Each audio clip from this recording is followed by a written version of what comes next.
The U.S. and Iran once again exchanged fire overnight, sending oil prices rising and casting new doubts on peace talks.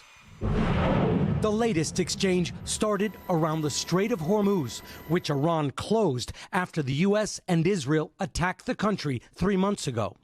Iranian media report Iranian forces first fired warning shots as American ships tried to pass through Hormuz without authorization, and that the U.S. military responded with strikes.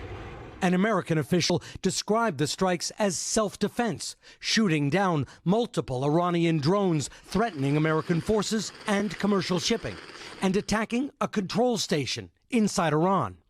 Iran's Revolutionary Guard says it then responded by launching missiles at an American base in the Gulf. State media releasing footage it says shows that attack, although there's no way to verify when or where the footage was taken. Kuwait, where many American troops are based, said its air defenses engaged incoming missiles and drones. There were no reports of casualties. President Trump, speaking at the White House before the overnight clashes, the second in 3 days, threatened military escalation if diplomacy continues to fail. They want very much to make a deal. So far, they haven't gotten there. We're not satisfied with it, but we will be. We will be either that or we'll have to just finish the job.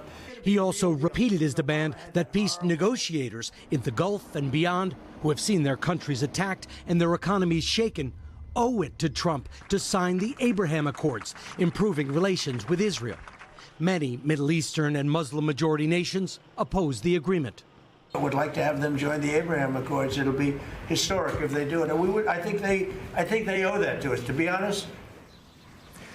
And U.S. Central Command a short while ago confirmed that Iran fired a ballistic missile toward Kuwait. It was shot down. CENTCOM called it an egregious violation of the ceasefire. Craig?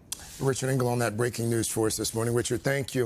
Hey, thanks for watching. And don't forget, you can catch the Today Show every morning on NBC or take Today when you're on the go. Just follow the Today podcast on Apple Podcasts, Spotify, or wherever you listen.